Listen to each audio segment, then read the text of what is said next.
Halo, selamat pagi teman-teman kelas Sabtu. Berjumpa lagi dengan suara saya, Majulan Sukadi di Project Kelas Sabtu. Hari ini tepatnya di hari Rabu ya, posisi pagi hari ini di Kota Bogor sangat sejuk karena dari pagi hari bukan kita, tetapi hujan menyambut kita. Seperti biasa, saya sangat mencintai Kota Bogor. Dan tidak terasa juga waktu berjalan begitu cepat ya. Ini sedikit sebelum mulai ceritain saya sedikit flashback. Rupanya waktu berlalu begitu cepat. Ini tahun 2026 ya. Saya datang ke Kota Bogor ini tepatnya di tahun 2020. Waktu itu pandemi sedang begitu kencang, begitu melanda kita. Cerita tentang pendidikan atau cerita tentang pekerjaan, mindsetnya waktu itu agak sedikit dirubah. Karena saya seorang pendidik, maka ya area itu dekat dengan saya lah. Baik, terima kasih teman-teman. Pada pagi hari ini saya juga ingin sharing berkaitan ilmu pengetahuan yang kita sharingkan atau yang setidaknya saya sharingkan lewat kata-kata, lewat action, lewat gestur dan lain sebagainya. Walaupun memang dalam pola pendidikan, karena saya mengajar di SMA dan perkuliahan, sharing pendidikan itu ini dari sisi saya seorang pengajar ya. Mungkin kalau kita lakukan presentasi, kita lakukan penjelasan ya memang medianya itu audio dari kata-kata kita, verbal yang kita ucapkan. Susunan kata-kata, makna kata-kata ataupun ya ringkasan kata-kata quote atau kutipan yang kita ambil dari guru besar ataupun nabi ataupun agama yang membentuk sebuah ilmu pengetahuan atau ajaran itu disampaikan kepada murid atau audien kita atau mahasiswa kita. Teman-teman, berdasarkan pengertian ini karena pada pagi hari ini saya menjumpai begitu banyak kata-kata indah di media sosial. Ya, kata-kata ini sangat indah, kata-kata ini sangat mengandung ilmu yang sangat tinggi, tetapi memang saya ingin berpikir seperti ini. Saya anggap saja ini sebuah sharing atau sebuah ya curhatan tapi bernilai akademis saya pikir ya, tidak hanya sharing bersifat pribadi. Media sosial hari ini, internet dan lain sebagainya memang bisa menjadi sumber rujukan ilmu. Tetapi ilmu yang kita dapatkan dari media sosial atau internet itu memang saya tidak ingin katakan instan, tetapi di sana hanya sebagai sajian yang mungkin kita harus butuh pemahaman mengenai kata-kata itu. Jangan sampai kata-kata itu hanya sebagai dekorasi yang indah atau sajian bentukan kata-kata yang indah tetapi kehilangan makna atau kehilangan rohnya. Sebagai seorang dosen dan seorang guru pengajar, tentu ini merupakan tugas bagian saya ketika ilmu disintesiskan. Saya karena hari ini saya memegang catatan itu sintesis ya, atau bagaimana kita menggabungkan, mengintegrasikan apa yang kita tahu, pengetahuan yang kita tahu itu menjadi sebuah ilmu baru atau hal yang berguna. Teman-teman, berdasarkan ilmu ini yang saya berbicara selagi dalam sudut pandang pribadi kembali berguna buat kita untuk menjaga bagaimana pola pikir kita, ucapan kita, action kita dalam kontrol yang baik. Itu fungsi ilmu saya pikir sebagai pengendali diri. Karena manusia ini kalau dalam sudut pandang saya, ini cerita saya akan berlanjut kembali sebelum saya mulai quote-quote tadi. Kita itu manusia cenderung benci, cenderung serakah, cenderung bodoh terkadang. Makanya ketika kita memiliki ilmu dan pengetahuan, apalagi ya sensitivitas dalam hati, kita bisa gunakan ilmu itu dengan baik untuk merem ataupun menggas diri kita. Baik teman-teman, sebelum kita kemana-mana lebih baik saya stop sampai di situ saja ya. Saya ingin masuk ke topik saja ini karena saya berbicara di sini formatnya saya ingin 10 menit selesai. Judul yang ingin saya ambil pada pagi hari ini adalah sintesis ilmu pengetahuan.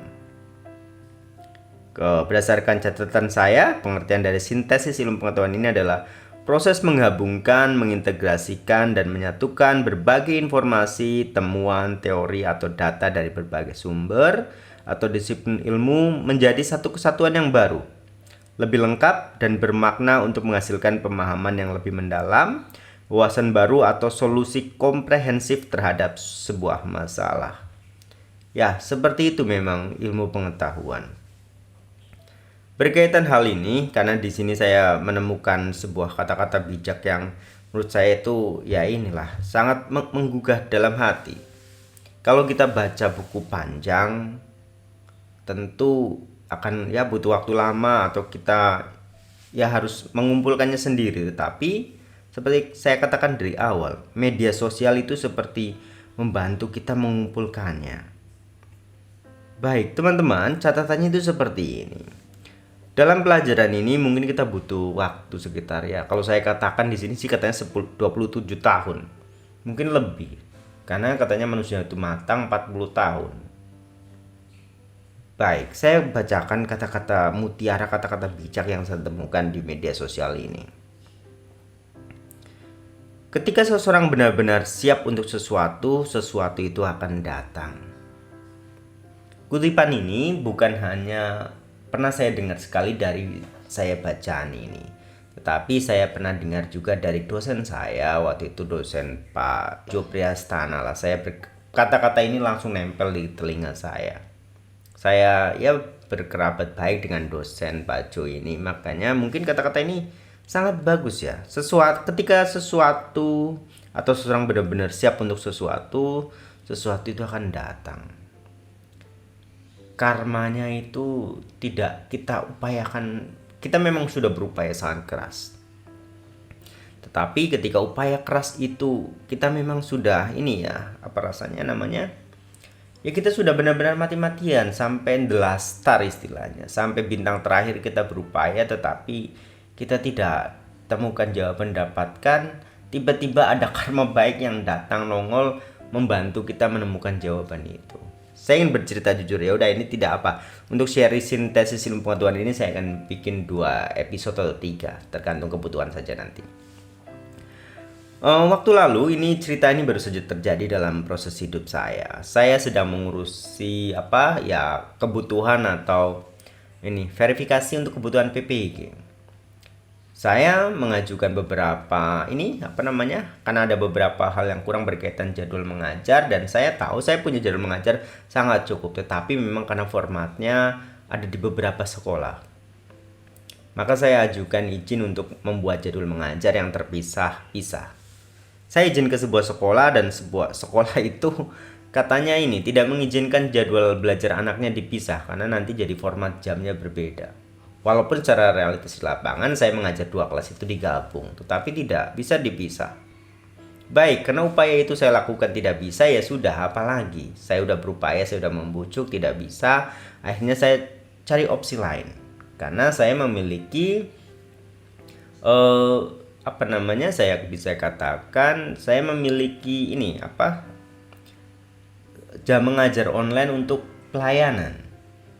Maka saya kontak sekolah pelayanan saya untuk bisa nggak jadwal mengajar pelayanannya ini karena free, cuma-cuma, dan juga membantu untuk perkembangan agama. Maka pelayanan ini saya lakukan.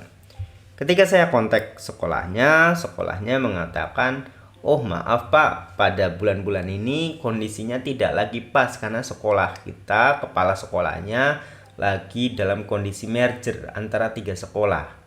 Jadi sekolahnya belum tahu siapa yang akan dimintain tanda tangan. Baik, kondisi seperti itu muncul lagi. 2 upaya ya hampir gagal. Upaya yang ketiga saya berpikir saya memiliki kegiatan untuk sharing, yaitu mimbar agama di sebuah radio. Saya ingin ajukan sebagai jadwal tambahan. Tapi kata orang verifikasi dari kegiatan PBG, untuk kegiatan mimbar agama tidak bisa masuk Pak. Yang bisa masuk malah kegiatan mengajar sekolah minggu. Upaya ketiga rupanya benar-benar hampir gagal di depan mata. Maka saya berpikir untuk cara lain, yaitu mungkin saya ada pelayanan di 2 sekolah, maka di sekolah yang lainnya saya akan coba kontak. Tetapi saya punya nanti keribetan, yaitu saya meminta tanda tangan dari tiga sekolah. Ini akan, ya nanti ketika sudah perjalanan masalahnya akan muncul, masalah baru pasti.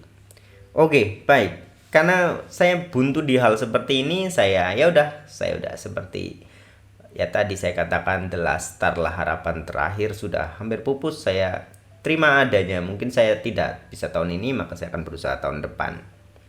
Tapi ketika saya datang mengajar ke sekolah, tiba-tiba entah apa yang terjadi, karma yang terjadi. Saya sedang mengajar, sedang menunggui anak untuk mencari bahan presentasi. Tiba-tiba Dapodik sekolah mendekat kepada saya dan bercerita gimana kegiatan PPG-nya. Ya sudah selesai, sudah mau verifikasi tahap akhir, tinggal pengumpulan data, maka mungkin nanti ada pencairan. Tapi singkat cerita, cerita itu seperti terang buat saya. Tiba-tiba dia berkata, ya udah, gimana butuh jadwal mengajar dan lain sebagainya, di sekolah saja, sekolah utama ini aja, nanti bisa dipecah jadwalnya, maka semuanya beres. Dan ternyata seperti itu. Oke, apakah ini saya mencari permintaan? Saya bercerita sebelumnya? Jawabannya tidak. Cerita ini saya hanya ingin sampaikan karena menyambungkan quote bijak ini. Quote ini saya pikir sudah berumur cukup lama ya, karena guru saya aja mengatakan dan saya seperti mengalami sendiri. Ketika seseorang benar-benar siap untuk sesuatu itu akan datang. Saya ingin sambungkan dengan pengetahuan saya yang lain. Teman-teman, nasihat bijak lain mengatakan, jika memang sesuatu itu milik kita, kita upaya sedikit pun atau sekeras apapun, ya akan tetap menjadi milik kita. Tetapi jika hal itu bukan milik kita, walaupun kita berupaya sangat keras, berupaya sangat upaya kita sangat getol, sangat besar gitu, maka tidak akan pernah menjadi milik kita. Apalagi kalau kita tidak berupaya. Memang konsepnya akan seperti itu, teman-teman. Tetapi tetap saja nasihat untuk teman-teman yang mendengarkan siaran ini, kita sebagai seorang manusia, kita memiliki kewajiban untuk terus berupaya. Tidak ada titik seperti kita itu ya terlalu dini menganggap segala sesuatu, yaitu kita menggampangkan lalu berpasrah terhadap keadaan. Itu juga bukan sesuatu yang baik. Baik teman-teman, supaya catatan ini tidak terlalu panjang karena sudah hampir 14 menit, maka saya ingin cut, nanti saya ingin sambungkan ke program yang kedua. Terima kasih, salam.